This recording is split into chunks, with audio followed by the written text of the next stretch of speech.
આજે સૌથી અગત્યના એક સંરક્ષણના નિયમની વાત કરવા જઈ રહ્યા છે અને એ છે વેગમાન સંરક્ષણનો નિયમ.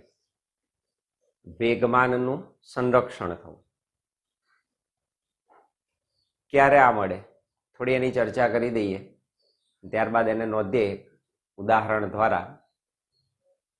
તો વેગમાન સંરક્ષણનો નિયમ એ ન્યૂટનના ગતિના બીજા નિયમ અને ત્રીજા નિયમ ની ચર્ચાનો નિચોડ છે. બીજો નિયમ અને ત્રીજા નિયમ નો અર્ક કહી શકાય એ છે વેગમાન સંરક્ષણનો નિયમ.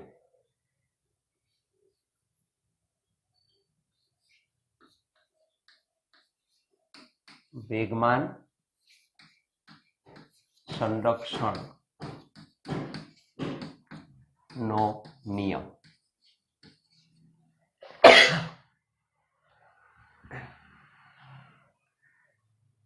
ન્યૂટનનો ગતિનો બીજો નિયમ શું કે? તો ન્યૂટનનો ગતિનો બીજો નિયમ આપણને જણાવે કે એફ સદિશ બરાબર ડેલ્ટા પી સદિશ અપન ડેલ્ટા ટી.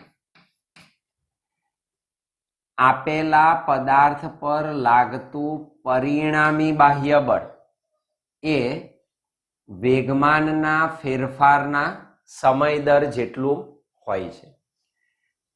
ન્યૂટનનો ગતિનો ત્રીજો નિયમ શું કે?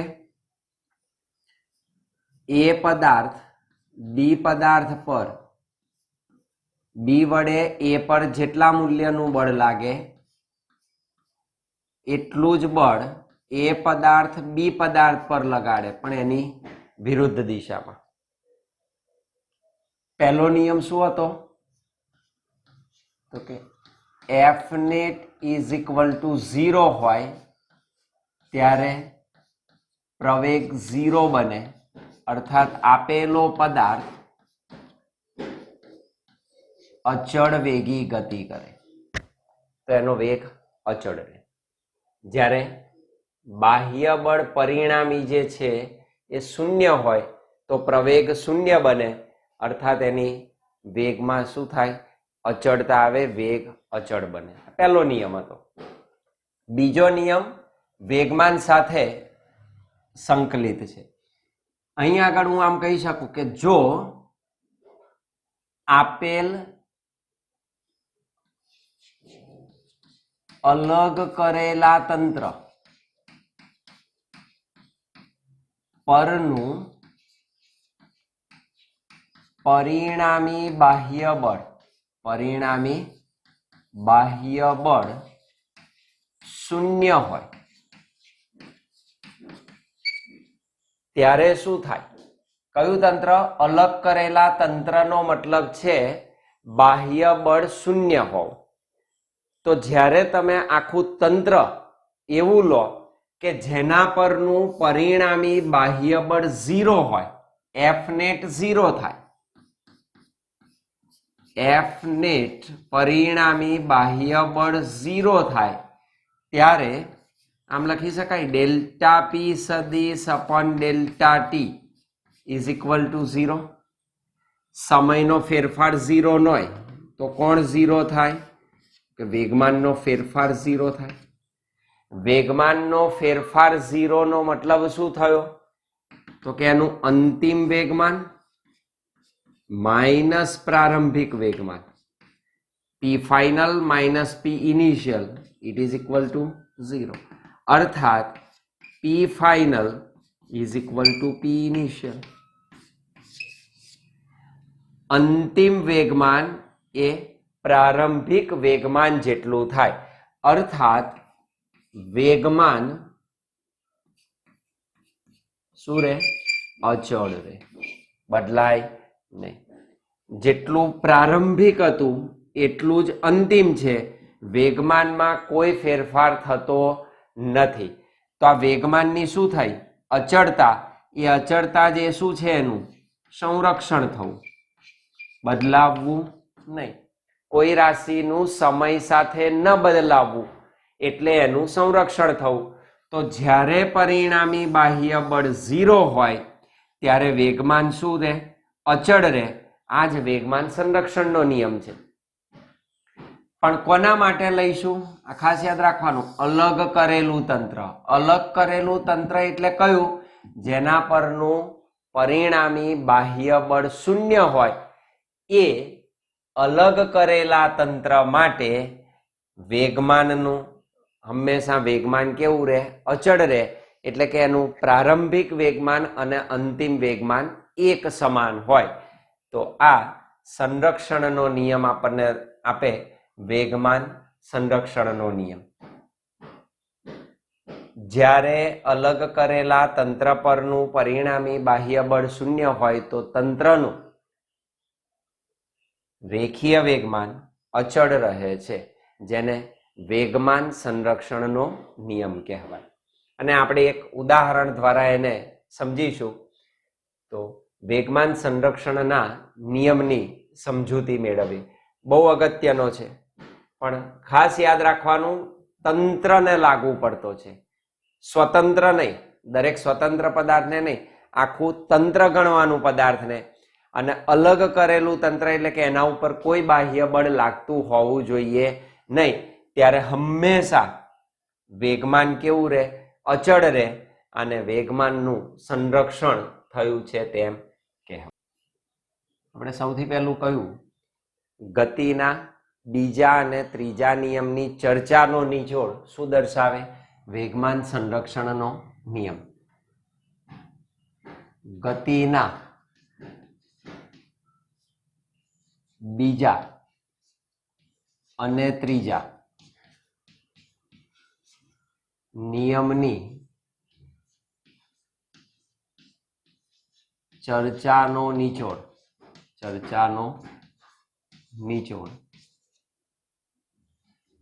એટલે જ વેગમાન સંરક્ષણનો નિયમ. એટલે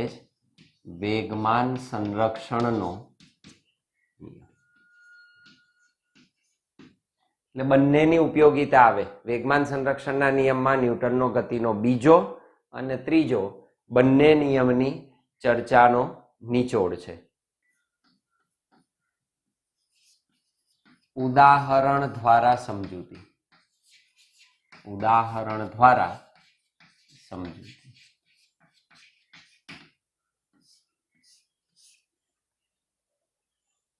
ગન અને બુલેટનું આપણે ઉદાહરણ લઈશું. માન લો કે આ ગન છે.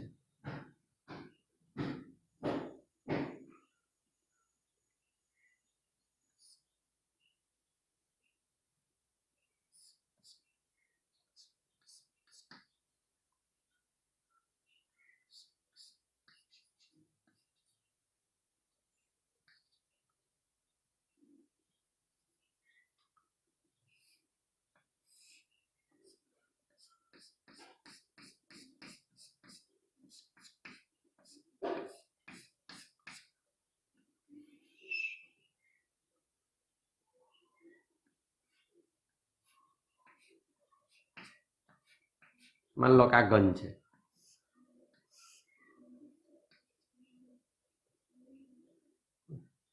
આમાં બુલેટ હોય એટલે એની ગોળી હોય.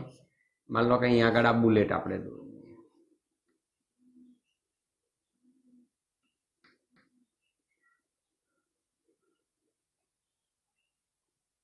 તો આ છે ગન અને આ છે બુલેટ. તો ગન વત્તા બુલેટ નું સંયુક્ત તંત્ર લઈ લો. ગનની અંદર શું હોય? બુલેટ હોય. તો ગનની અંદર જે બુલેટ હોય, તો આપેલી ગનની અંદર રહેલી બુલેટ બંને પ્રારંભમાં કેવા છે? સ્થિર છે. એટલે ગન વત્તા બુલેટ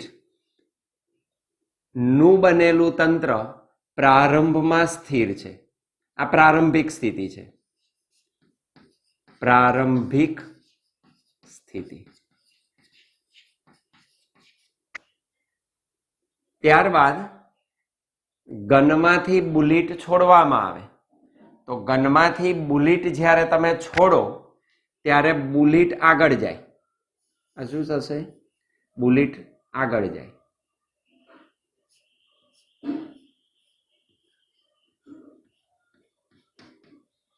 તો બુલેટ આગળ જાય છે,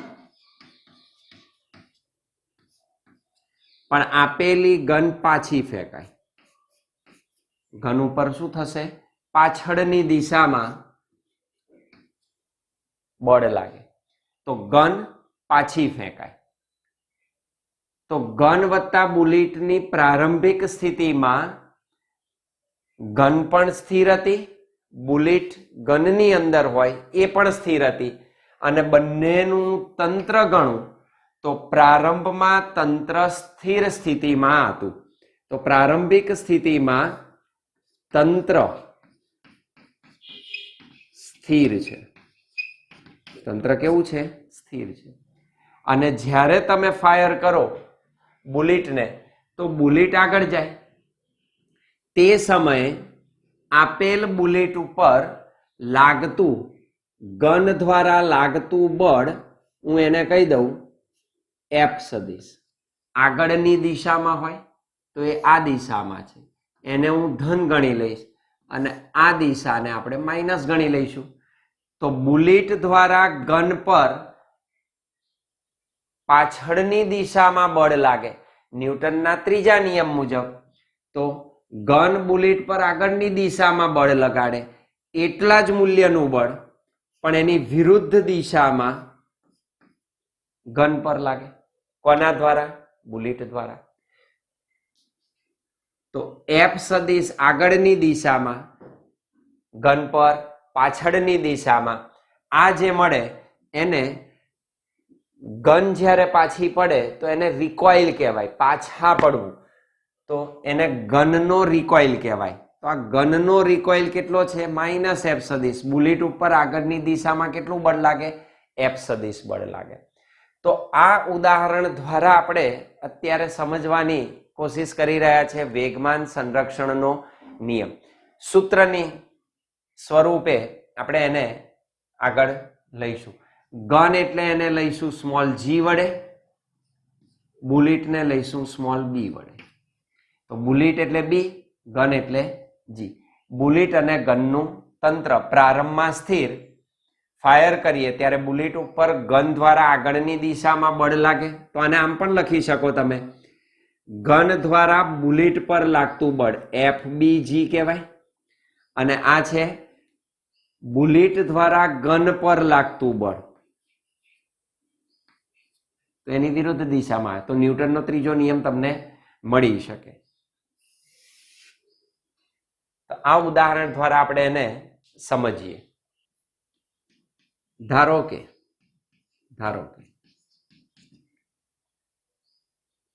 પ્રારંભમાં ગન વત્તા બુલેટ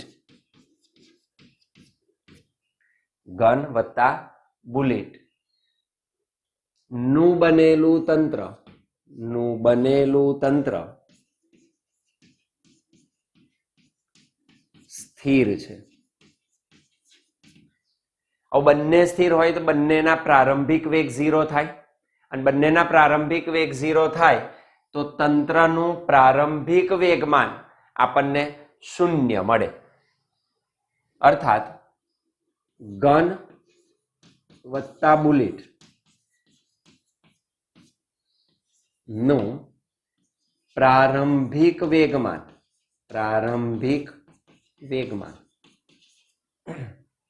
સંયુક્ત તંત્રનું કુલ વેગમાન ઇટ ઇઝ ઇક્વલ ટુ 0. પ્રારંભિક કેવું છે? 0 છે. ગન પણ સ્થિર છે, બુલેટ પણ સ્થિર છે. વેગમાન એટલે શું? દળ ગુણ્યા વેગ. તો આનો વેગ 0, આનો પણ વેગ 0. તો બંનેનું વેગ પ્રારંભિક કુલ વેગમાન તંત્રનું કેટલું થાય? 0 મળે. તો ગન વત્તા બુલેટનું પ્રારંભિક વેગમાન 0 છે. હવે આપણે ફાયર કરીએ કે ગનમાંથી બુલેટ છોડવામાં આવે તો આપેલ ગન દ્વારા બુલેટ પર લાગતું બળ આગળની દિશામાં હોય, જેને આપણે કહ્યું એફ સદિશ. જ્યારે બુલેટ ન્યૂટનના ગતિના ત્રીજા નિયમ મુજબ ગન પર પાછળની દિશામાં બળ લગાડે, માઇનસ એફ સદિશ, જેને કહેવાય રિકોઇલ ઓફ ગન, ગનનો રિકોઇલ.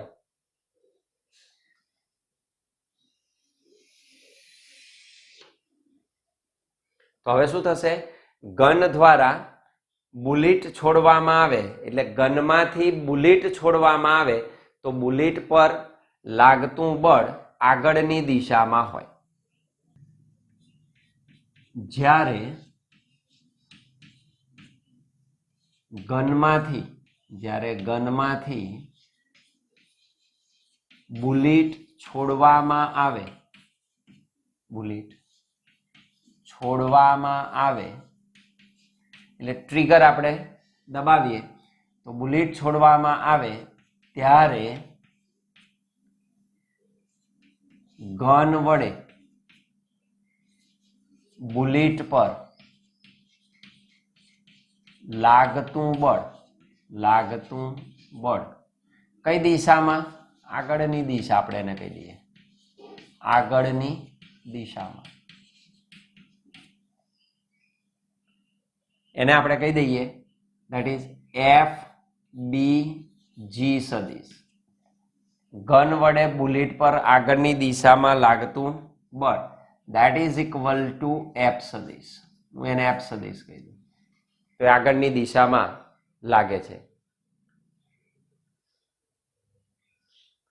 ન્યૂટનના ગતિનો ત્રીજો નિયમ ઉપયોગમાં લઈએ તો બુલેટ પણ ગન પર પાછળની દિશામાં બળ લગાડે.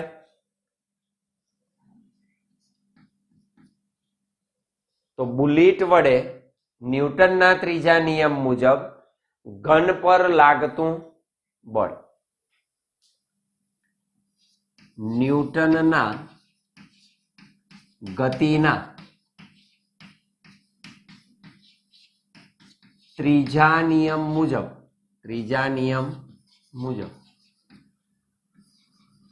બુલેટ વડે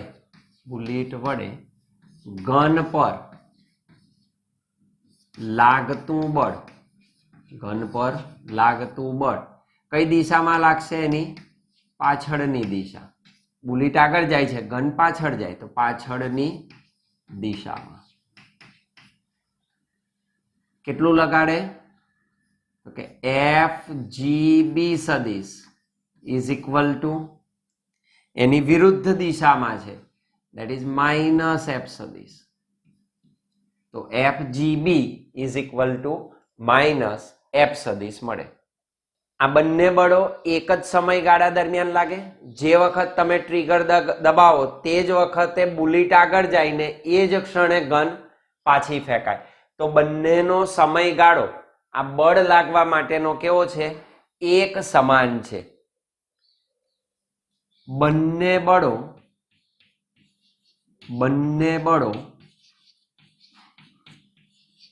એક સમાન સમયગાળા ડેલ્ટા ટી, આપણે બંને માટેનો સમયગાળો સૂક્ષ્મ લઈ લઈએ તો બંને બળો એક સમાન સમયગાળા ડેલ્ટા ટી સમય માટે લાગે છે.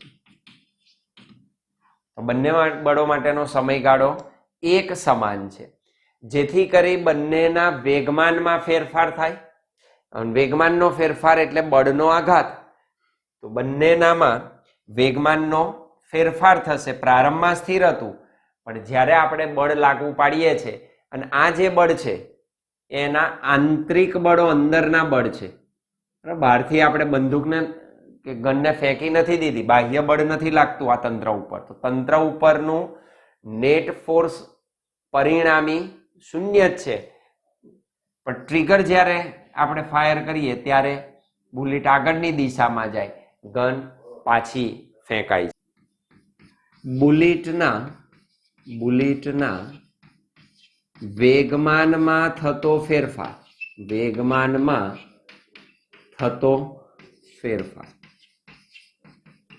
એના અંતિમ ફેરફાર જેટલો જ હશે, કારણ કે પ્રારંભિક તો 0 જ છે. બુલેટના વેગમાનમાં થતો ફેરફાર is equal to delta T સમયમાં કેટલું બળ લાગે, એફ સદિશ જેટલું, દેટ ઇઝ એફ સદિશ ડેલ્ટા ટી. વેગમાનનો ફેરફાર એટલે બળનો આઘાત, બળ ગુણ્યા સમયગાળો. બુલેટના વેગમાનમાં થતો ફેરફાર કેટલો મળશે, એફ સદિશ ડેલ્ટા ટી, આગળની દિશામાં. એ જ રીતે ઘનના વેગમાનમાં ફેરફાર થાય, તો ઘનના વેગમાનમાં થતો ફેરફાર ઇઝ ઇક્વલ ટુ કેટલું બળ, માઇનસ પાછળની દિશામાં થાય, દેટ ઇઝ માઇનસ એફ સદિશ ડેલ્ટા. બુલેટના વેગમાનમાં એફ સદિશ ડેલ્ટા ટી જેટલો ફેરફાર થાય, જ્યારે ઘનના વેગમાનમાં માઇનસ એફ સદિશ ડેલ્ટા ટી જેટલો ફેરફાર થાય છે. જો બુલેટને છોડ્યા બાદ આપણે ફાયર કરી દીધી, બુલેટ આગળની દિશામાં જાય. જો બુલેટને છોડ્યા બાદ બુલેટનું વેગમાન પીબી સદિશ હોય, એને સંજ્ઞા આપી દઈએ, મોમેન્ટમ ઓફ બુલેટ હોય, તો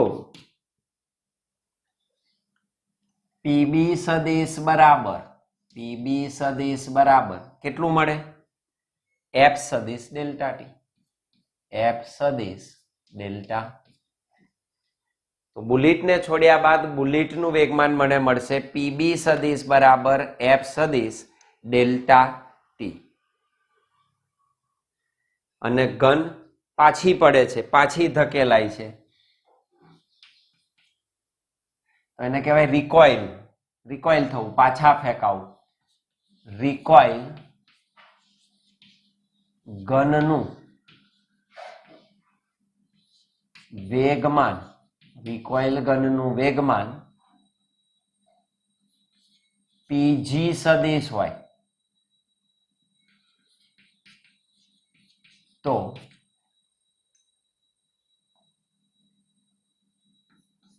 પીજી સદિશ બરાબર પાછળની દિશામાં કેટલું હોય, માઇનસ એફ સદિશ ડેલ્ટા ટી. તો રિકોઇલ ઘનનું, પાછી ફેંકાતું ઘનનું કેટલું મળશે, માઇનસ એફ સદિશ ડેલ્ટા ટી.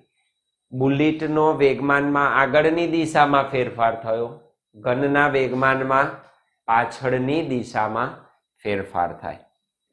અહીં આમ લખી શકાય, પીજી સદિશ is equal to minus F સદિશ ડેલ્ટા ટી એટલે શું, પીબી સદિશ. તો પીબી સદિશ, તો પીજી સદિશ બરાબર માઇનસ પીબી સદિશ. ધેરફોર પીજી સદિશ પ્લસ પીબી સદિશ ઇટ ઇઝ ઇક્વલ ટુ 0. કારણ કે આ બંનેના વેગમાન પરસ્પર વિરુદ્ધ દિશામાં બદલાય છે. તો પીજી સદિશ પ્લસ પીબી સદિશ ઇઝ ઇક્વલ ટુ 0 મળે. બરાબર બુલેટ ઘન પ્લસ બુલેટ ના તંત્રનું કેવું, અંતિમ વેગમાન. તો પીજી પ્લસ પીબી બરાબર 0. ઘન વત્તા બુલેટના તંત્રનું કયું મળ્યું, મને અંતિમ વેગમાન મળ્યું. પ્રારંભિક વેગમાન કેટલું હતું, 0, તો એના જેટલું જ મળ્યું. ધેરફોર પીજી સદિશ પ્લસ પીબી સદિશ equal to 0 is equal two ઘન વત્તા બુલેટ ના તંત્રનું પ્રારંભિક વેગમાન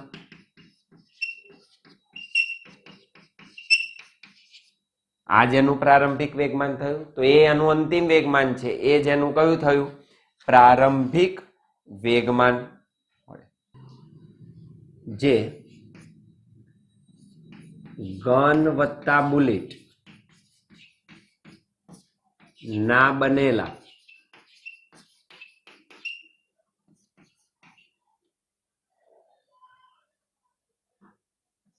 તંત્રના વેગમાનનું સંરક્ષણ દર્શાવે. જેટલું પ્રારંભિક હતું એટલું જ અંતિમ. ફરી શૂન્ય થવું જરૂરી નથી. પ્રારંભમાં 0 હતું એટલે પ્રારંભમાં જે હોય એ અંતિમ મળે, એ યાદ રાખવાનું.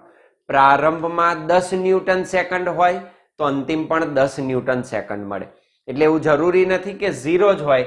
આપણે સરળતા માટે આને સ્થિર ધારેલું એવું જરૂરી નથી, પણ અંતિમ વેગમાન પ્રારંભિક વેગમાન જેટલું હોય એ સંરક્ષણ થયું કહેવાય, બદલાતું નથી. તો અહીં ગન વત્તા બુલેટના બનેલા તંત્રના વેગમાનનું શું દર્શાવે? સંરક્ષણ દર્શાવે છે. આમ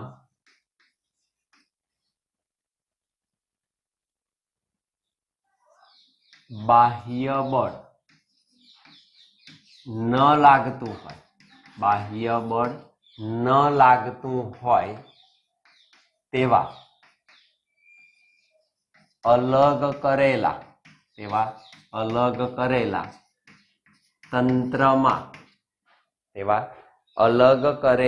તંત્રમાં કણોની દરેક જોડમાં પરસ્પર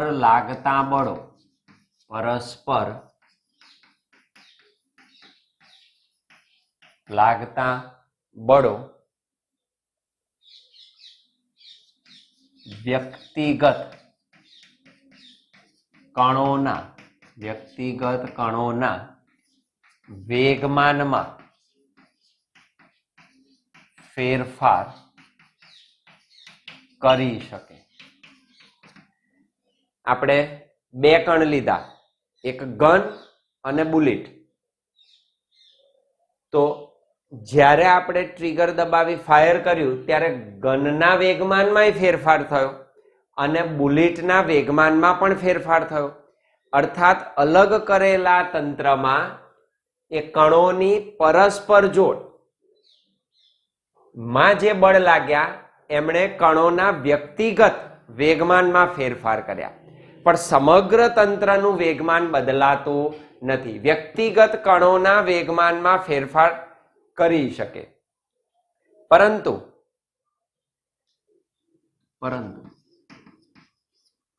પરસ્પર લાગતા બળો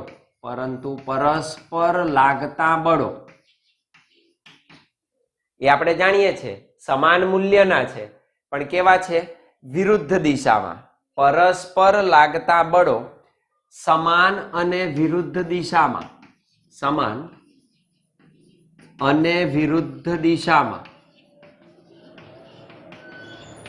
હોવાથી, ત્રીજો નિયમ આવ્યો, સમાન અને પરસ્પર વિરુદ્ધ દિશામાં હોવાથી દરેક જોડમાં આપણે તો બે જ કણ લીધા હતા, બુલેટ અને ગન. એવું ને, અસંખ્ય કણો અંદર હોઈ શકે. તો દરેક જોડમાં વેગમાનના ફેરફાર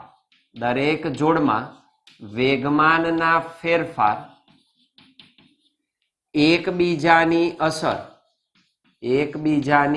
અસર નાબૂદ કરે અને વેગમાનનું સંરક્ષણ થાય છે. આ હકીકત વેગમાનનો સંરક્ષણનો નિયમ રજૂ કરે. આ જ વેગમાનનું સંરક્ષણ કહી શકાય. એનું વિધાન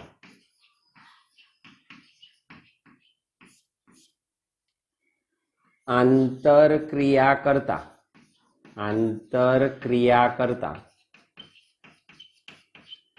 કણોના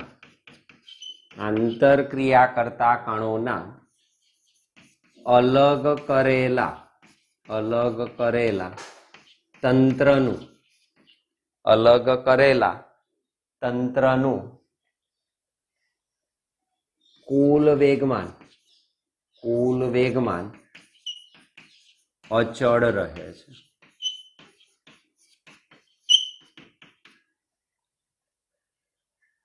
આને વેગમાન સંરક્ષણનો નિયમ કહેવાય.